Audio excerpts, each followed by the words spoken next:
সম্মানিত দর্শক, ডাকসু ভিপি জনাব সাদ্দিক কায়েমের একটি বক্তব্য নিয়ে সামাজিক মাধ্যমে রীতিমতো তোলপাড় চলছে।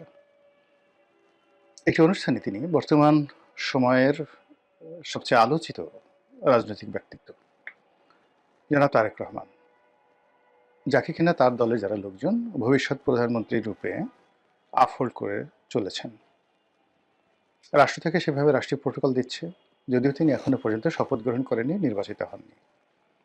অন্যদিকে সমাজে যে সকল প্রভাবশালী এবং গুরুত্বপূর্ণ এবং যাদেরকে বলা হয় বিভিন্ন সময় কিং মেকার, সেই সকল মহল গোপনে প্রকাশ্যে নানা রকম তৎপরতা চালিয়ে যখন তারেক রহমান সাহেবকে একেবারে একজন সফল ত্রাণকর্তা, একজন সফল প্রধানমন্ত্রী এবং দেশের রক্ষাকর্তা হিসেবে অভিহিত করে চলেছেন, ঠিক সেই সময়টিতে দেশের সবচেয়ে গর্বিত প্রতিষ্ঠান এবং প্রাচ্যের অক্সফোর্ড হিসেবে প্রতিষ্ঠিত ঢাকা বিশ্ববিদ্যালয় এবং সেই ঢাকা বিশ্ববিদ্যালয় ছাত্র সংসদের যিনি ভিপি ভাইস প্রেসিডেন্ট জনাব সাদিক কাইয়ুম, তিনি জনাব তারেক রহমান সাহেবকে উদ্দেশ্য করে একটি বক্তব্য দিয়েছেন, কঠোর হুঁশিয়ারি। এটি তারেক রহমান সাহেবের জন্য রীতিমতো বদহজম, রীতিমতো অবমাননাকর, আগামীর রাজনীতির জন্য একটি অশনি সংকেত এবং তারেক রহমান সাহেবের সঙ্গে জামাতের যে কী সম্পর্ক যাচ্ছে এবং আগামীতে কী সম্পর্কটা হবে সেটির একটি নির্দেশক। জনাব সাদিক কায়েম যে কথাটি বলেছেন সেটি বলেছেন যে তারেক রহমান সাহেবকে রীতিমতো তিনি লাথি দিয়ে দেশ থেকে বের করে দেবেন, যেভাবে তিনি বা তার যারা সহযোগী তারা শেখ হাসিনাকে লাথি দিয়ে, মানে উনি আসলে কি শব্দটা লাথি, লয়াকার লাথ হয়, সেখানে লাথি না লাথি। আমরা সাধারণত রাগ হলে, খুব জোরে রাগ হলে লাথি শব্দটি ব্যবহার করি, আর একটু যখন স্বাভাবিক অবস্থায় থাকি তখন প্রমিত বাংলায় লয়াকার লাথ হরিশিকার্থী লাথি শব্দটি ব্যবহার করি। তো জনাব সাদিক কায়েম সাহেবের বক্তব্যটা আমি একবারই শুনেছি, এ কারণে আসলে আমি লাথি বা লাথি, মানে তিনি কি রাগ হয়ে বলেছেন না মাথা ঠান্ডা করে বলেছেন সেটি বুঝতে পারিনি। তবে তাকে নিয়ে যে আলাপ আলোচনা হচ্ছে, সেই আলাপ আলোচনায় হয়তো আমাদের যে মধ্যে যারা কন্টেন্ট ক্রিয়েটর তারা ঠিক ওই তার মেজাজ গরম বা তার মেজাজ শান্ত, তিনি ধীর স্থিরভাবে বলেছেন, ওই বিষয়টি হয়তো ওভাবে লক্ষ্য করেনি। কিন্তু এই অনুষ্ঠানটি করতে গিয়ে আমার হঠাৎ করে মনে হলো যে একই শব্দ যদি আপনি রাগ হয়ে উচ্চারণ করেন তো সেটার মধ্যে এক ধরনের মিনিং থাকে, আর যদি আপনি ধীরে সুস্থে শান্তভাবে একটি শব্দ উচ্চারণ করেন সেটার একটা সুদূর প্রসারী লক্ষ্য থাকে। এই যে মনস্তাত্ত্বিক বিষয়, সেই মনস্তাত্ত্বিক বিষয় নিয়ে আলোচনা করা প্রয়োজন। এনিওয়ে, এখন এখানে একটা বিষয় হলো যে সাদিক কাইয়ুম কে? সাদিক কাইয়ুম ঢাকা বিশ্ববিদ্যালয়ের ছাত্র সংসদের সভাপতি, মানে সহসভাপতি, আর এই মুহূর্তে সারা বাংলাদেশের ছাত্র প্রতিনিধিদের মধ্যে সবচাইতে গুরুত্বপূর্ণ, সবচেয়ে আকর্ষণীয় এবং সবচাইতে যেটিকে বলা হয় কৌশলগত কারণে ক্ষমতাধর যে পদটি রয়েছে, সেই পদটি জনাব সাদিক কাইয়ুমের দখলে। তিনি কে? তিনি বাংলাদেশ ইসলামী ছাত্র শিবিরের প্রভাবশালী নেতা এবং ইসলামী ছাত্র শিবির এবং জামায়াত ইসলামী, তারা যে গুপ্ত রাজনীতিতে সর্বকালের সফল, নিজেদের বেশ এবং বাস এবং ভূষা, বেশভূষা এগুলো পরিবর্তন করে তারা তাদের সবচেয়েতে জানি দুশ্মন, জীবন মরণের দুশ্মন আওয়ামী লীগ, ছাত্রলীগ, তাদের মধ্যে যেভাবে মিশেছিলেন, কাঁধে কাঁধ মিলিয়ে তারা যেভাবে মিশেছিলেন, এই মিশে থাকার যে ইতিহাস, সেই ইতিহাসের যিনি বরপুত্র তিনি জনাব সাদিক কায়েম। এবং তিনি ঢাকা বিশ্ববিদ্যালয়ের মতো জায়গাতে, অর্থাৎ 1971 সনের মহান মুক্তিযুদ্ধের সময়টিতে কোনো রণাঙ্গনে, মুক্তিযুদ্ধের রণাঙ্গনে যদি জামাতের কোনো লোক ঘাপটি মেরে মুক্তিযোদ্ধার সেই সুরত ধরে তারা বছরের পর বছর সেই সেনা ক্যাম্পে থাকতেন বা আওয়ামী লীগের সঙ্গে মিলিত থাকতেন, ওটা যতটা না জটিল ছিল তার চাইতে সাদিক কায়েমের ছাত্রলীগের সঙ্গে মিশে থাকা, নীতি নির্ধারণী পর্যায়ে থাকা এবং ছাত্রলীগকে ডমিনেট করা অথবা ছাত্রলীগ দিয়ে কুকর্ম করানো, যে কথাগুলো এখন তাদের বিরুদ্ধে অভিযোগ আসছে যে তারাই ছাত্রলীগের সঙ্গে থেকে ছাত্রলীগ দিয়ে হেলমেট বাহিনী তৈরি করেছে এবং ছাত্রলীগের যত দুর্নাম এবং বদনাম সব এই সাদিক কায়েমদের কারণেই হয়েছে। এই কথাটি রীতিমতো সিল সাপ্পর মারা হয়ে যায়। তো সেই সাদিক কায়েম তিনি সাধারণ কোনো মানুষ নন। তিনি কৌশল জানেন, তিনি মেজাজ স্বাভাবিক রাখতে জানেন, তার দক্ষতা রয়েছে, অভিজ্ঞতা রয়েছে। বাংলাদেশের মধ্যে সবচেয়ে একটি বৃহৎ দলকে চ্যালেঞ্জ দিয়ে সেই দলের মধ্যে ঢুকে গিয়ে সেই দলের একেবারে যেটিকে বলা হয় টুস করে দেওয়া।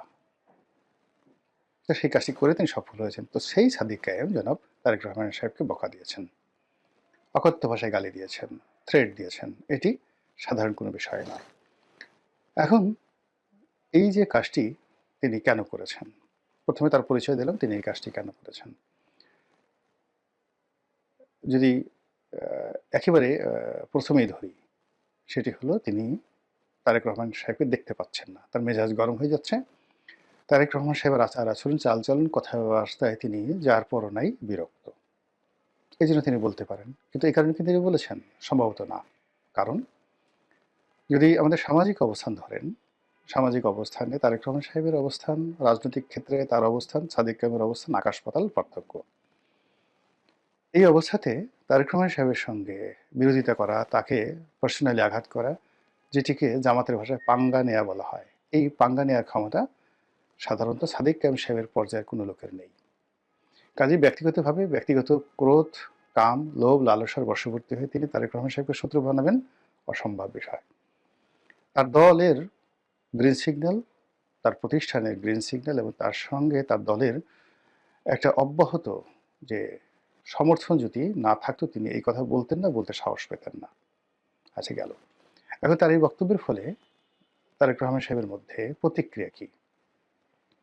তিনি কি তাই সাদেক কায়েম সাহেবের বক্তব্যের গুরুত্ব দিচ্ছেন নাকি দিচ্ছেন না?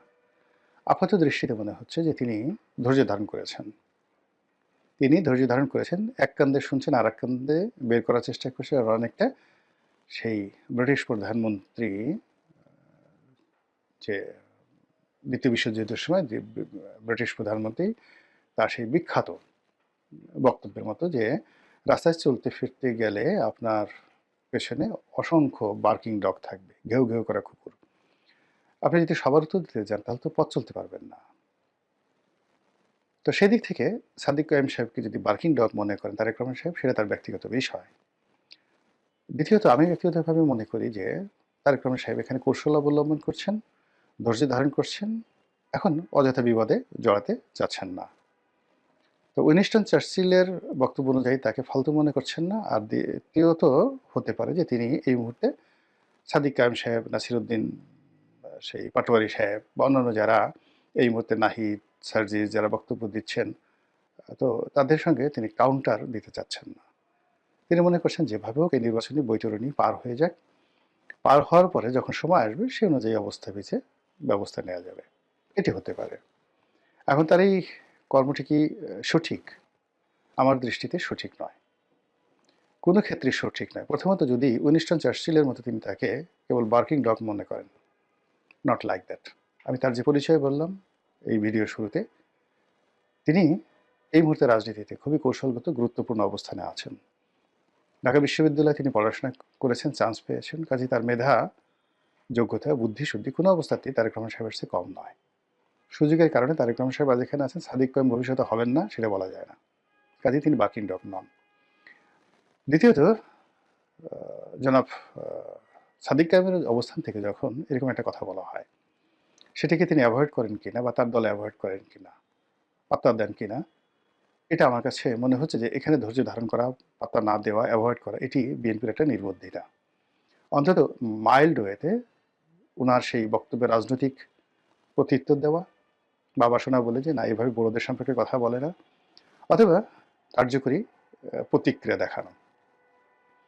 আর সেটা যদি না দেখানো হয়, এই যে সাদিক কায়েম সাহেব যে বলা শুরু করলেন নির্বাচন আর হয়তো আর 10 দিন আছে, এই 10 দিনের মধ্যে এরকম হাজার হাজার লক্ষ লক্ষ সাদিক কায়েমের মুখ দিয়ে যখন তারেক রহমান সাহেবের বিরুদ্ধে নানা নেতিবাচক কথা বলা হবে এবং তাকে গুরুত্বহীন বানিয়ে ফেলা হবে, তাকে আবার 1, 2, 3, 4 পর্যায়ে নামানো হবে, আবার তাকে টিনের চালা কওয়ার পর্যায়ে নামিয়ে নেওয়া হবে, এবং এটা তারেক রহমান সাহেবের জন্য ভীষণ রকম বিপত্তিকর হবে।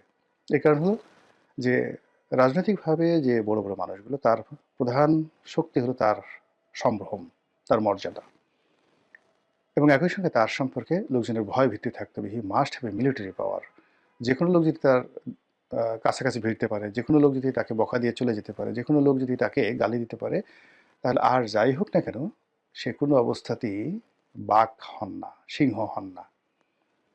তিনি রাজনীতির ময়দানের একজন অগুরুত্বপূর্ণ ব্যক্তিত্বে রূপান্তরিত হন। তো সেই ক্ষেত্রে এই যে ধৈর্য ধারণ করা হচ্ছে, ধৈর্য ধারণ করতে করতে যখন 10 মুখে, 100 মুখে, 1000 মুখে, 1 লাখ মুখে, 10 লাখ মুখে তারেক রহমান সাহেবকে অকথ্য ভাষায় গালাগাল করা হবে, তার সম্পর্কে সেই এখন জামাতের বিভিন্ন মঞ্চ থেকে তার যে সকল দুর্নাম বদনাম রয়েছে 2001 থেকে 2006, যেগুলো এখন সেই বিএনপির বিভিন্ন যে সকল নেতা রয়েছেন যারা জামাতে যোগদান করেছেন, তারপর বিএনপির যে সকল সহযোগী প্রতিষ্ঠান ছিলেন, রাজনৈতিক সহযোগিতা প্রতিষ্ঠান ছিলেন, তাদের নেতারা যোগদান করেছেন, তাদের অনেকে অসাধারণ বক্তব্য দিতে পারেন। আমি যেমন রাশেদ প্রধানের বক্তব্য শুনলাম, তারপর জাকপা রাশেদ প্রধান, তারপর মোস্তাফিজুর রহমান ইরানের বক্তব্য শুনলাম, এরপরে মামুনুল হক সাহেবের বক্তব্য শুনলাম। তারা সবাই মানে বিএনপির যে কোনো নেতার চাইতে সুন্দর বক্তব্য দিতে পারেন। তো তারা যেহেতু জামাতের একটা প্ল্যাটফর্ম পেয়ে গেছেন, অডিয়েন্স পেয়ে গেছেন, তো তাদের সেই বক্তব্য দেওয়ার যে ক্ষমতা, এটি যদি বিএনপির পরিবর্তে ইন পার্সন তারেক রহমান সাহেবকে হিট করে বলা হয়, মুড়ির মতো এটা চলতে থাকবে জামাতের মধ্যে। এবং রাশেদ প্রধান যেভাবে তারেক রহমান সাহেবের পালিয়ে যাওয়া, লন্ডনে থাকা, তারপর সেখান থেকে ফিরে আসা, তার হাওয়া ভবন, তার খাম্বা, তারপরে ওই সময়টিতে তার মুসলিকে দেওয়া, এই সকল বিষয় তুলে নিখুঁতভাবে কবিতা রচনা করে যেভাবে জামাতের মঞ্চে উপস্থাপন করেছেন, একই সঙ্গে যদি আরও কিছু গোপন তথ্য বানিয়ে, এটা সত্য মিথ্যা ডাজ নট ম্যাটার, রাজনীতির মধ্যে এটা হয়, মানে ভবিষ্যতে রাশেদ প্রধান, তারপর মোস্তাফিজুর রহমান ইরান, তারা যদি বলতে থাকে, তাহলে জামাতকে বলার মতো বা জামাতের আমিরকে ওইভাবে বলার মতো তাদের ওইরকম ন্যারেটিভ তৈরি করতে হবে, এবং ওই রকম কণ্ঠ, যাদের কণ্ঠ শুনে। এখন হয়তো রুমিন ফারহানা বললে শুনতো, কিন্তু সেই রুমিন ফারহানা তো নেই। তারা নুরুকে, ববি হাজ্জাজ বা পার্থকে এনেছে। এখন পার্থকে দিয়ে তো ওই কথা তারা বলাতে পারবে না, বা বলাতে পারলেও পার্থের কথা এভাবে কেউ এখন শুনবে না। অডিয়েন্স তাদের যার নিয়ে ইয়ানফসি হিসেবে ব্যস্ত। তারেক রহমান সাহেবের মঞ্চে যদি সেই যেটা রাশেদ প্রধান বলছে ওইরকম কোনো বক্তা হাজির করানো হয়, তাহলে আর তারেক রহমান সাহেবের যে ইমেজটা বিএনপি তৈরি করতে চাচ্ছে সেটা থাকবে না। আর অন্যদিকে তারেক রহমান সাহেব ছাড়া অন্য কোনো নেতা যদি মঞ্চ সাজায়, সেই মঞ্চে এখন 10,000 লোকও যাবে না। তো এই যে একটা ঝামেলার মধ্যে বিএনপি পড়ে গেছে, আর সেই ঝামেলাকে ব্যবহার করে জামাত এবং তাদের যে অ্যালাইড ফোর্স রয়েছে, তারা যেভাবে ম্যাটিকুলাস ডিজাইনে তারেক রহমান সাহেবকে উত্তেজিত করছেন, অথবা তারেক রহমান সাহেবকে তাদের পর্যায়ে না নিচু পর্যায়ে নামিয়ে আনতে চাচ্ছেন, তাকে একজন মন্দ মানুষ, ব্যাড বয় হিসেবে, একজন অলিগার হিসেবে, একজন বাউন্ডলে, তারপরে যেটা টাইম ম্যাগাজিন বলেছে পিতামাতার অবাধ্য সন্তান, যে কিনা ঘর থেকে বের হয়ে পিতামাতাকে সর্বনাশ করে দিয়েছে। তো সেই যে বাইবেলিক শব্দ, সেই বাইবেলিক শব্দটি প্রয়োগ করে টাইম যেভাবে তাকে খোঁচা দেওয়ার চেষ্টা করেছে, সেভাবে জামাত যদি এখন খালি ওই যে ওই শব্দগুলো, ওই শব্দের অর্থগুলোতে তারা শুধু বর্ণনা করতে থাকে, যেটা সাদিক কায়েমকে দিয়ে শুরু হলো, তাহলে বিএনপি সেটা কিভাবে মোকাবেলা করবে সেটাই দেখার বিষয়। মহান আল্লাহ আমাদের সবাইকে হেদায়েত দান করুন।